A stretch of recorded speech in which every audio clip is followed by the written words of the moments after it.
បាទសូមជម្រាបសួរប្រិយមិត្តទាំងអស់គ្នាបាទសូមស្វាគមន៍មកកាន់កម្មវិធីបច្ចុប្បន្នភាពអាមេរិកាំងបាទនៅពេលនេះគឺថ្ងៃអាទិត្យទី25ខែមករាឆ្នាំ2026ម៉ោងនៅក្នុងសហរដ្ឋអាមេរិកបាទនៅក្នុងប្រទេសកម្ពុជាវិញគឺបាទថ្ងៃច័ន្ទទៅហើយណា26ខែមករាឆ្នាំ2026 26ផងណាបាទអញ្ចឹងនៅក្នុងកម្មវិធីបច្ចុប្បន្នភាពអាមេរិកាំងបាទខ្ញុំសម្រាប់ជ្រើសរើសយកព័ត៌មានសំខាន់ចំនួន5មកជម្រាបជូនប្រិយមិត្តទាំងអស់គ្នាដើម្បីឲ្យដឹងអំពីអ្វីដែលកំពុងតែកើតមានឡើងនៅក្នុងសហរដ្ឋអាមេរិក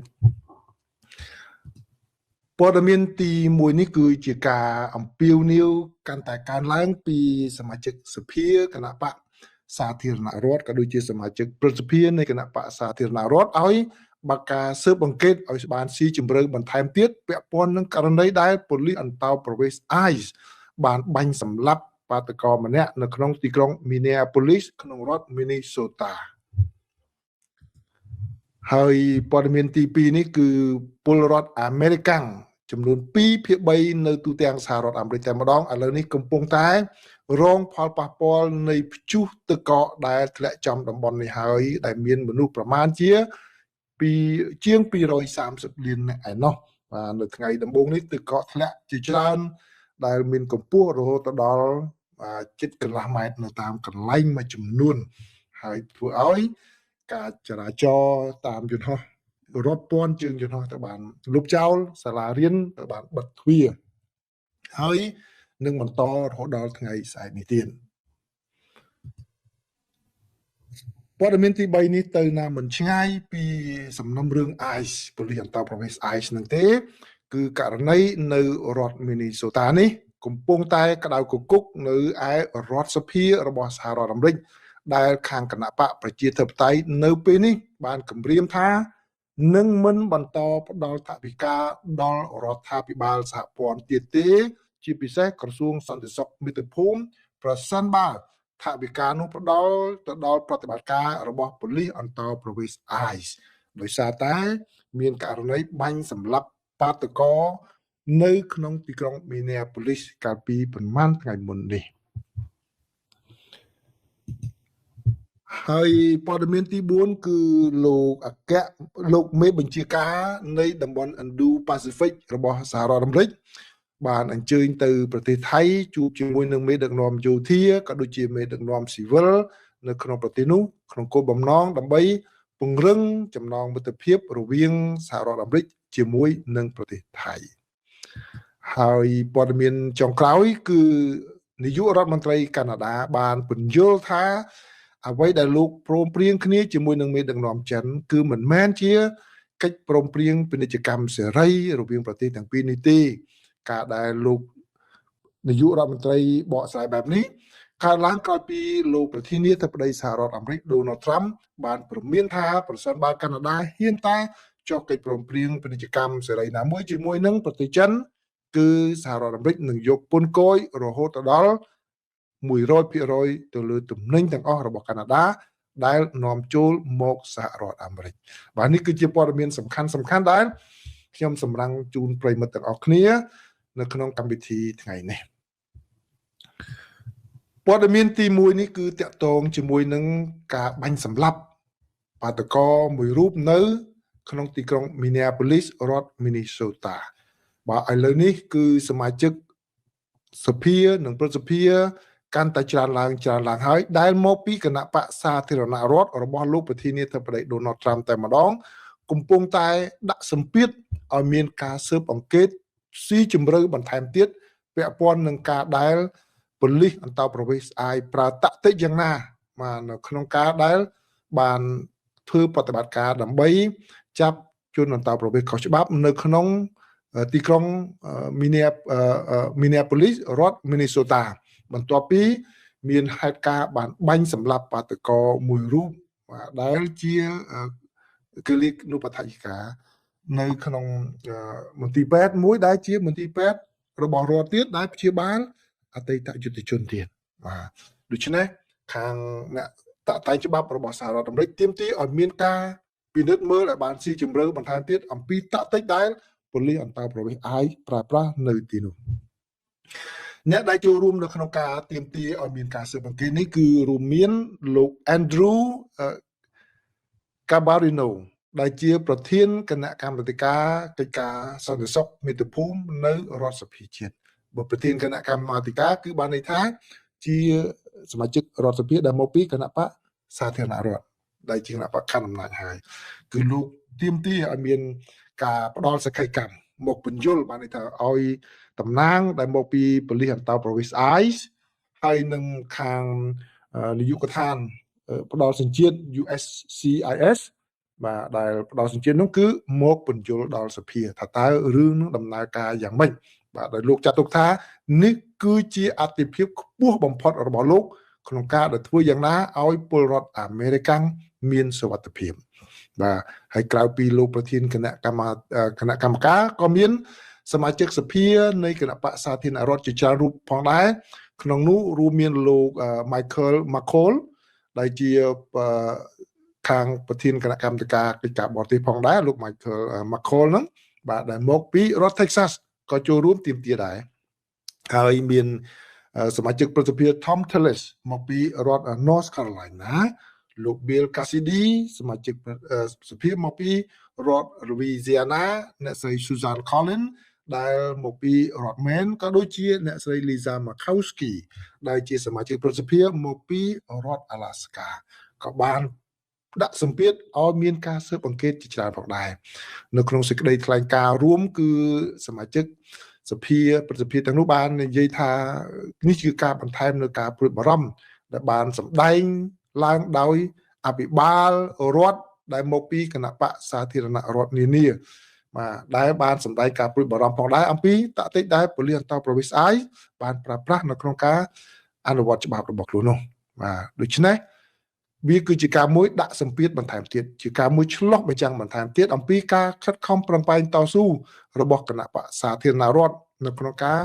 ឆ្លើយតបនឹងការបាញ់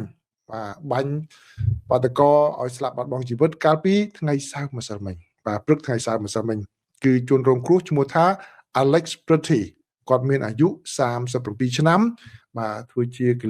គិលានុបដ្ឋាយិកានៅក្នុងមន្ទីរពេទ្យបាទ ICU បាទមន្ទីរពេទ្យនៅបន្ទប់ខាង ICU ផងដែរហើយជាមន្ទីរពេទ្យដែលព្យាបាលអតីតយុទ្ធជនទៀតveteran affair ទៀតបាទអញ្ចឹងគឺជារឿងមួយដែលកំពុងតែក្តៅកគុកមករឿង ICE នេះ ICE ក្តៅណាតែក៏ក្តៅហើយកន្លែងនេះបាទទោះបីជាអាកាសធាតុនៅសហរដ្ឋអាមេរិកកំពុងតែជាក្តៅក៏ប៉ុន្តែនៅសភាសហរដ្ឋអាមេរិកមិនតិចទេទៅលើបញ្ហានេះហើយខ្ញុំមិនចង់ធ្វើអត្ថាធិប្បាយបន្ថែមទៅលើនឹងទេប្រិយមិត្តអាចនឹងមើលវីដេអូតាមអនឡាញបានខ្ញុំមិនហ៊ានយកមកចាក់ផ្សាយនៅក្នុងកម្មវិធីរបស់ខ្ញុំវាខ្លាចប៉ះ copyright របស់គេខាង YouTube ក៏ដកចេញណាបាទក៏ប៉ុន្តែបើយើងមើលតាមរូបភាពហ្នឹងគឺពិបាកនឹងនិយាយបានដែលអាចនិយាយបានសាមញ្ញមួយម៉ាត់តែខ្ញុំអាចនិយាយបានថាទង្វើរបស់អាយសាហាវហួសនិស្ស័យបាទព័ត៌មានទី2បាទព័ត៌មានទី2នៅក្នុងកម្មវិធីនេះគឺតកតងជាមួយនឹងទឹកកកបាទក៏ប៉ុន្តែទឹកកកនេះគឺជាទឹកកកត្រជាក់គឺជាព្យុះទឹកកកបាទធ្លាក់មកចំហើយតំបន់រដ្ឋធានី Washington តំបន់នានានៅសហរដ្ឋអាមេរិកនេះបាទគឺមានពលរដ្ឋអាមេរិកចំនួន2/3ដែលមានចំនួនប្រមាណជាង230លាននាក់បានរងផលប៉ះពាល់ហើយបាទរូបភាពនេះគឺជារូបភាពដែលបាទយន្តហោះបានចុះចតនៅក្នុងអាកាសយានដ្ឋានដែលផ្អាកដំណើរការហើយរូបថតនេះបាននៅខាងរដ្ឋធានី Washington គឺរថយន្តចេញមកឈូសព្រិលបាទជាដើមដើម្បីឲ្យប្រិយមិត្តបានឃើញបាទចំណុចនេះគឺជាបាទរូបភាពនេះឲ្យប្រិយមិត្តបានឃើញអញ្ចឹងសូមធ្វើបច្ចុប្បន្នភាពជូនប្រិយមិត្តដែលនៅសហរដ្ឋអាមេរិកក្តីនៅក្នុងប្រទេសកម្ពុជាក្តីឲ្យបានដឹងផងដែរគឺមានរងផលប៉ះពាល់ច្រើនណាស់បាទសូម្បីតែនៅដល់រដ្ឋ Texas ក៏មានផលប៉ះពាល់ដែរនៅ New England ប៉ះពាល់អញ្ចឹងគឺមានខ្យល់ព្យុះទឹកកកនឹងខ្លាំងមែនទែនដែលការព្យាករណ៍ខាងអតុនិយមខ្លះថាវាជាចំនួនមួយធំក្នុងប្រវត្តិសាស្ត្រមិនដែលមានតែម្ដងបាទឥឡូវនេះកំពុងតែធ្វើឲ្យពលរដ្ឋអាមេរិកជាង1លាននាក់ហើយមកដល់ម៉ោងនេះជាង1លាននាក់ហើយដែល មិនមានអគ្គិសនីប្រើប្រាស់ក្នុងខណៈពេលដែលអាកាសធាតុកំពុងតែត្រជាក់ខ្លាំងតែម្ដងបាទគឺភ្លើងដាច់ហើយភ្លើងដាច់អស់ហើយបើតាមការព្យាករណ៍គឺមិនមែនដាច់ថ្ងៃនឹងទេអាចនឹង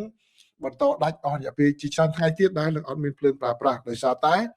គ្មានអ្នកណាអាចចេញទៅជួសជុលភ្លើងនោះបានទេវាអាកាសធាតុត្រជាក់ខ្យល់ផងហើយនឹងព្រើលធ្លាក់ខ្លាំងផងបាទហើយនេះគឺជាការមួយដែលបានបញ្ជាក់ឲ្យដឹងហើយតាមការសង្ខេបទូទ្ររបស់សារព័ត៌មាន CNN បានឲ្យដឹងថាគឺមានជើងយន្តហោះប្រមាណជា17000ជាង17000បានលុបចោលมันអាចហោះហើរបានច្រើនណាស់17000 flight មកហើយជាចំនួនមួយជាច្រើនមិនធ្លាប់មានក្នុងពេលកន្លងមកផងដែរហើយមានអាកាសយានដ្ឋានដែលរងផលប៉ះពាល់នោះត្រូវលុបជើងយន្តហោះចោលហើយបិទអាកាសយានដ្ឋានចោលតែម្ដងសាលារៀននៅក្នុងទីក្រុងធំនៅទូទាំងសហរដ្ឋអាមេរិកក៏បានលុបកម្មវិធីចោលមិនបានសិក្សាហើយក៏បាទឲ្យសិស្សសម្រាប់មិនអាចចូលរៀនបានអ្នកខ្លះនៅតំបន់ខ្លះថ្ងៃច័ន្ទនេះគឺរៀនដែរក៏ប៉ុន្តែរៀនអនឡាញរៀន remote មកចាំពីព្រោះអីកូនសិស្សនៅសហរដ្ឋអាមេរិកនេះនៅជាពិសេសនៅខាងរដ្ឋតំបន់រដ្ឋធានី Washington ហ្នឹងគឺមាន laptop ម្នាក់មួយសាលាបើកឲ្យអញ្ចឹងគេរៀនអនឡាញតែម្ដងរៀនអនឡាញនៅថ្ងៃច័ន្ទហ្នឹងហើយបាទមានផលប៉ះពាល់នឹងច្រើនណាស់សាលារៀនហ្នឹងគឺតាំងពីនៅ New York ទីក្រុង New York Chicago អ្នកណានៅ Chicago បាទថត snow ឲ្យមើលផងគឺ Chicago ហ្នឹងគេចា snow ចាញ់ជាងគេ Houston បាទ Houston នៅ Massachusetts ហ្នឹងគឺថានៅកន្លែងហ្នឹងគឺបាទគឺនឹងមាន snow ច្រើនជាងគេក្នុងប្រវត្តិក្នុងពេលកន្លងមកទៅទៀតណាចឹងអ្នកនៅ Houston Massachusetts ត្រៀមខ្លួនណាលោកលៀងនៅហ្នឹងបាទគេថា snow បើតាមការព្យាករណ៍នឹងច្រើនជាង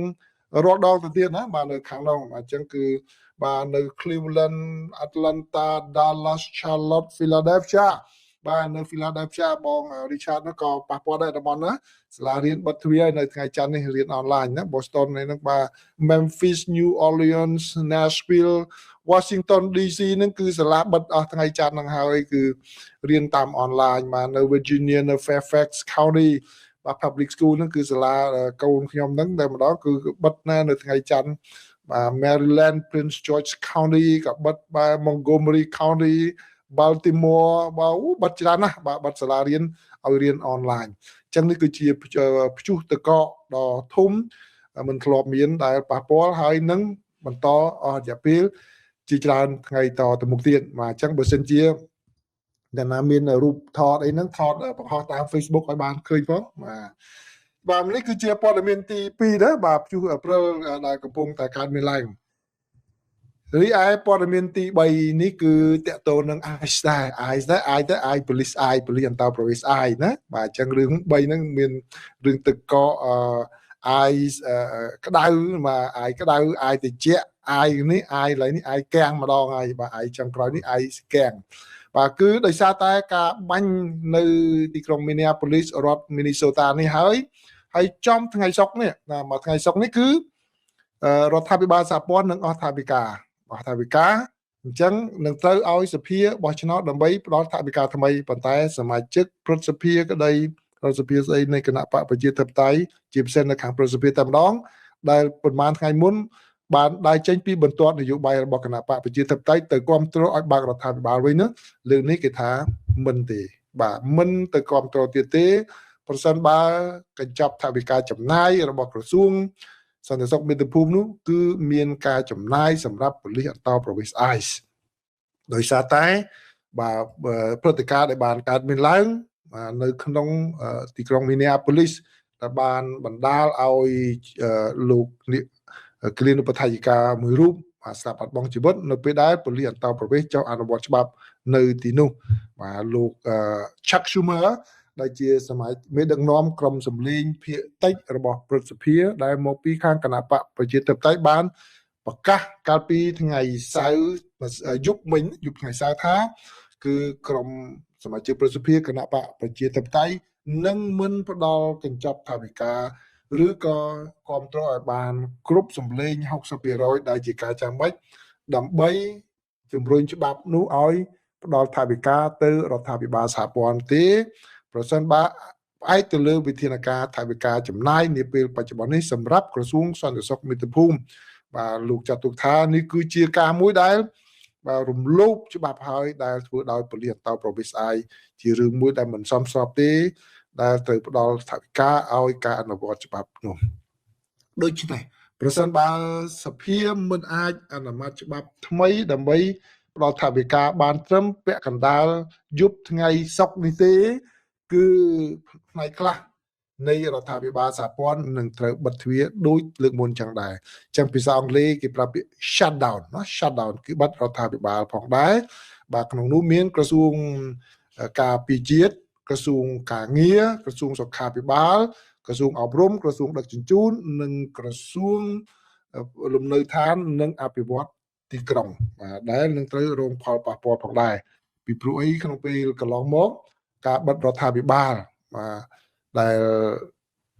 អស់រយៈពេលជាង40ថ្ងៃនោះបាទគឺមានការឯកភាពគ្នាឲ្យបើកហើយត្រូវពិនិត្យមើលឡើងវិញនៅត្រឹមថ្ងៃទី30ខែមករាឥឡូវនេះកាលបរិច្ឆេទនេះមកដល់ហើយនៅពេលនោះគឺមានសមាជិករដ្ឋសភាសន្ទុះប្រសិទ្ធិនៃគណៈបកប្រជាធិបតេយ្យមួយចំនួនសុខចិត្តគ្រប់គ្រងកញ្ចប់ថវិកាឲ្យបើករដ្ឋាភិបាលវិញពីព្រោះនៅខាងប្រសិទ្ធិគឺគណៈបកប្រជាធិបតេយ្យនៅមានសម្លេងខ្លាំងបើទោះបីជាគណៈបកសាធារណរដ្ឋគ្រប់គ្រងប្រតិភិមែនក៏ប៉ុន្តែមិនបានគ្រប់ដល់សម្លេង60ទេណាបើនៅខាងរដ្ឋសភាមិនអីទេពីព្រោះគណៈបកសាធារណរដ្ឋមានសម្លេងគ្រប់គ្រាន់ដើម្បីអនុម័តច្បាប់នោះបានកញ្ចប់ថវិកានឹងចេញបានប៉ុន្តែនៅមកខាងប្រសិទ្ធិគឺដាច់ខាតទៅការសម្លេងរបស់គណៈបកប្រជាធិបតេយ្យអញ្ចឹងអ្នកដែលធ្លាប់បានគ្រប់គ្រងឲ្យបានរដ្ឋាភិបាលកាលពីប្រហែលខែមុននេះគាត់ថាលើកនេះគឺមិនគ្រប់គ្រងទៀតទេដោយសារតែរឿងរ៉ាវកើតឡើងនៅក្នុងទីក្រុង Minneapolis រដ្ឋ Minnesota ព័ត៌មានទី4នេះគឺជាការមួយដែលប្រកាសតាម Facebook របស់ខាងបញ្ជាការនៃបញ្ជាការដ្ឋាន Indo-Pacific របស់សហរដ្ឋអាមេរិកបាននៅក្នុងសេចក្តីប្រកាសតាមរូបភាពនោះដែលខ្ញុំបានដាក់បង្ហាញនេះគឺបានដឹងថាលោកឧត្តមនាវីឯក Samuel Paparo លោកបានជួបជាមួយនឹងមេដឹកនាំយោធាហើយនឹងរដ្ឋាភិបាលមន្ត្រីជាន់ខ្ពស់របស់រដ្ឋាភិបាលថៃ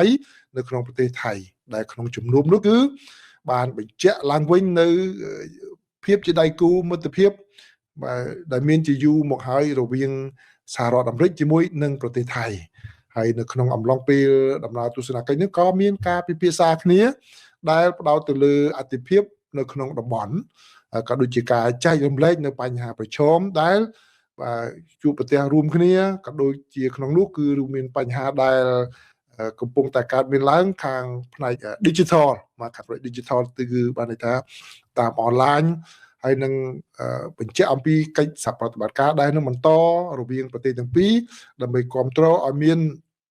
តំបន់ Indo-Pacific មួយដែលមានលក្ខណៈស្ថិរភាពហើយនឹងមានភាពរីកចម្រើនមានវិបុលភាពផងដែរហើយនៅក្នុងការជួបពិភាក្សានេះក៏ជាការមួយដែលពង្រឹងឡើងវិញនៅភាពជាដៃគូរបស់សហរដ្ឋអាមេរិកជាមួយនឹងប្រទេសថៃនិងក៏ដូចជាការបដិញ្ញារួមគ្នាក្នុងការដោះស្រាយបញ្ហាអ្វីក៏ដោយតាមរយៈការយោគយល់គ្នាទៅវិញទៅមកនឹងការសន្ទនានេះបើយោងតាមការប្រកាសរបស់ខាងបញ្ជាការនៃបញ្ជាការដ្ឋាន Indo-Pacific របស់សហរដ្ឋអាមេរិកដែលប្រកាសតាមបណ្ដាញសង្គម Facebook បាទហើយតើតើនឹងបញ្ហានឹងដែរគឺខ្ញុំសង្ឃឹមថាប្រិមិត្តបានទៅមើលវីដេអូហើយមានបានមើលវីដេអូនោះដែលខ្ញុំបានធ្វើវីដេអូហើយជាមិនទាន់បានមើលច្រើនទេថាហេតុអ្វីបានជាប្រទេសចិននៅតែបន្តទិញអាវុធពីសំទោសហេតុអ្វីបានជាប្រទេសថៃនៅបន្តទិញអាវុធពីប្រទេសចិនបាទអញ្ចឹងទៅមើលវីដេអូហ្នឹងផងណាបាទជាអត្ថបទដែលស្រាវជ្រាវដោយសារព័ត៌មាន South China Morning Post ហើយខ្ញុំយកមកសង្ខេបចំណុចសំខាន់ឲ្យប្រិមិត្តបានដឹងអញ្ចឹងខ្ញុំមិនយកមកចាក់ផ្សាយនៅក្នុងកម្មវិធីនេះទេអញ្ចឹងប្រិមិត្តខ្ញុំធ្វើដូចលោកមុនអញ្ចឹងណាគឺនៅក្នុងកម្មវិធីខ្ញុំដាក់អ្វីថ្មីអ្វីដែលជាវីដេអូហ្នឹងគឺខ្ញុំមិនយកមកដាក់ក្នុងនេះទេខ្ញុំដាក់នៅក្នុងខ្ទង់វីដេអូអញ្ចឹងទៅមើលកន្លែងហ្នឹងដើម្បីទទួលបានចំណេះដឹងបន្ថែមផងខ្ញុំជឿថាមិនសូវមានអ្នកទៅមើលច្រើនទេបាទអញ្ចឹងទៅសូមអញ្ជើញទៅមើលណាបាទហើយបងប្អូនណាដែលយកទៅផ្សាយបន្តហ្នឹងប្រយ័ត្នវីដេអូតិចព្រោះវីដេអូខ្លះ បើដាក់វីដេអូថ្មីកងលើហ្នឹងក៏ដាក់ទៅបើព្រោះវីដេអូខ្លះជាវីដេអូដែលខ្ញុំទិញគេមាន copyright ណាបើសិនជាដាក់ទៅសាកលើមើលបើគេមិនដកទេនឹងអីទេបើសិនខ្លាចគេទៅដកឬផ្សេងបាទព្រោះគេខ្ញុំទិញតែ copyright សម្រាប់ខ្ញុំបាទទាំងអស់គ្នាបាទអញ្ចឹងឥឡូវនេះមានឱកាសធ្វើបាទវីដេអូបាទលោកស្ផាណាបានមើលហើយបាទការបានធ្វើជាវីដេអូអញ្ចឹងវិញក៏ល្អដែរមកស្រួលមើលដែរបាទបាទចំណាយពេលធ្វើអញ្ចឹងអត់មានគេថា quality បាទ quality គុណភាពអត់លើគុណភាពខ្លះបាទហើយទុកពេលល្ងាចអញ្ចឹងមកនៅអាមេរិកនេះឬក៏ត្រូវពេលជាព្រឹកស្អែកនៅពេលព្រឹកនៅខ្មែរគឺជួបគ្នាផ្ទាល់មានសន្ទនាគ្នាអញ្ចឹងមកខ្ញុំគិតថាធ្វើកម្មវិធីបច្ចុប្បន្នភាពអន្តរជាតិវិញណាក៏ប៉ុន្តែថតទុកឲ្យខ្ញុំដាក់ live នៅពេលនោះប៉ុន្តែខ្ញុំអត់ចេញមុខទេបាទដើម្បីឲ្យបានដឹងដំណឹងអន្តរជាតិបន្ថែមទៀតដែរបាទក្រោយពីខ្ញុំបានសម្រេចមិនទទួលអូខេនិយាយក្រោយពីខ្ញុំសម្រេចថានៅបន្តធ្វើជាអ្នកកសែតបាទការពិតទៅស្ដាយដែរនិយាយត្រង់ស្ដាយដែរប៉ុន្តែជាការសម្រេចចិត្តដ៏លំបាកមួយប៉ុន្តែខ្ញុំសម្រេចយកសេរីភាពច្រើនជាងបាទសេរីភាពមិនសម្រេចយកលុយច្រើនគួរសមណាស់អត់បាទសេរីភាពវាសប្បាយជាងវាយើងចាស់ហើយបើសិនជាខ្ញុំនៅទៅអាយុទៅ20ជាង35ចុះប្រហែលជាបថយបាទបន្តណាតែឥឡូវជាងហើយបាទចង់នៅសប្បាយជាមួយនឹងប្រិមិត្តខ្ញុំនិយាយលេងណាខ្ញុំធ្វើ show ខ្ញុំសប្បាយមកសប្បាយចឹងមែនតើហ្មងជាពិសេសគឺបានចែករំលែកចំណេះដឹងហើយបានបងប្អូនខ្លះយកវីដេអូនោះទៅផ្សាយបន្តនោះគឺគ្មានអ្វីដែលមោទនភាពរីករាយជាងហ្នឹងនិយាយត្រង់មកសប្បាយបាទចឹងឥឡូវព័ត៌មានចុងក្រោយចាស់ណាបាទព័ត៌មានចុងក្រោយនេះគឺដូចចាប់បានទេម្សិលមិញខ្ញុំបានជម្រាបជូនឲ្យលោកប្រធានាធិបតីត្រាំលោកបានគម្រាមកាណាដាណាថាប្រសិនបើចុះកិច្ចព្រមព្រៀងជាមួយនឹងចិននេះគឺតំណែងកាណាដានាំចូលសហរដ្ឋអាមេរិកនឹងទៅយកពន្ធ 100% តែម្ដងបាទដោយសារលោកថាមិនអាចយកកាណាដាធ្វើជាកំពង់ផែទម្លាក់តំណែងចិនឲ្យនាំចូលសហរដ្ឋអាមេរិកទេពីព្រោះអីអាមេរិកកាណាដាមិចស៊ីកូ3ហ្នឹងក៏មានកិច្ចព្រមព្រៀងពាណិជ្ជកម្មសេរីហ្នឹងបាទដែលមានការអនុគ្រោះទៅលើតំណែងនាំចេញនាំចូលហើយបើសិនជាចិនដាក់ទៅកាណាដាឲ្យនាំចូលអាមេរិករួចពន្ធរួចអីហ្នឹងអាហ្នឹងគឺរឿងមួយធំអញ្ចឹងលោកប្រធានាធិបតីលោកថាយកពន្ធ 100% ណាបើសិនជាកាណាដាងាកទៅបាទចុះហត្ថលេខាលើកិច្ចព្រមព្រៀងណាជាមួយនឹងប្រទេសចិនឥឡូវនេះនៅថ្ងៃអាទិត្យនេះបាទលោកនាយករដ្ឋមន្ត្រីនៃប្រទេសកាណាដាគឺលោក Mark Carney លោកបានឆ្លើយតបវិញគាត់ឆ្លើយតបវិញថាកាណាដាគ្មានចេតនានៅក្នុងការចង់ចុះកិច្ចព្រមព្រៀងពាណិជ្ជកម្មសេរីជាមួយប្រទេសចិនទេបាទលោកបានបញ្ជាក់អញ្ចឹងណាបាទគឺលោកបានបន្ថែមថាកិច្ចព្រមព្រៀងកាលពីពេលថ្មីនេះរបស់លោកជាមួយនឹងប្រទេសចិនហ្នឹងគឺតាក់ទងជាមួយនឹងការកាត់បន្ថយពន្ធខ្លះតែប៉ុណ្ណោះបាទគឺមិនមែនទៅលើទាំងអស់ទេទៅលើផ្នែកមួយចំនួនដែលក្នុងពេលកន្លងមកគឺថាតម្លើងពន្ធតម្លើងអីហ្នឹងឥឡូវហ្នឹងគឺកាត់បន្ថយទៅលើផ្នែកហ្នឹងទេហើយដូចម្សិលមិញគឺខ្ញុំបានជម្រាបហើយគឺទៅលើរថយន្តអគ្គិសនីអីហ្នឹងគឺខាងកាណាដាគាត់បន្ថយពន្ធបន្ថយអីចឹងទៅបាទហើយលោកប្រធានាធិបតីដូណាល់ត្រាំគាត់បានអះអាងថាចិនបើសិនជាចិនចង់បានជោគជ័យយកប្រទេសកាណាដាទាំងស្រុងបាទដើម្បីដាក់ទំនិញឯហ្នឹងបាទគឺជាចេតនាមួយដែលលោកថាបាទជារឿងមួយក្រៀមក្រំណាស់ដែលរឿងហ្នឹងកើតឡើងអញ្ចឹងគឺលោកបានគម្រាមណាគម្រាមអញ្ចឹងបាទដូច្នេះការឆ្លើយតបរបស់លោកនាយករដ្ឋមន្ត្រីនៃប្រទេសកាណាដាហ្នឹងគឺលោកបានបញ្ជាក់ថាគឺក្រោមកិច្ចព្រមព្រៀងពាណិជ្ជកម្មសេរីជាមួយនឹងសហរដ្ឋអាមេរិកជាមួយនឹងមិចស៊ីកូហ្នឹងគឺមិចស៊ីកហ្នឹងគឺបាទជាកិច្ចការមួយប្រជាចិត្តដែលប្រទេសកាណាដាបាទនឹងគោរពតាមដោយមិនខិតខំស្វែងរកកិច្ចព្រមព្រៀងពាណិជ្ជកម្មសេរីណាជាមួយប្រទេសណាដែលក្រៅពីទីផ្សារនេះទេបាទអញ្ចឹងដូច្នេះគាត់និយាយបទូបថយមកវិញដែរមិនហ៊ានដំឡើងសម្លេងដាក់លោកប្រធានាធិបតីដូណាល់ត្រាំដែរបាទអញ្ចឹងអរគុណប្រិយមិត្តទាំងអស់គ្នាណាដែលបានចូលមកស្ដាប់ការចែករំលែកព័ត៌មានរបស់ខ្ញុំនេះបាទសូមអរគុណសូមជម្រាបលា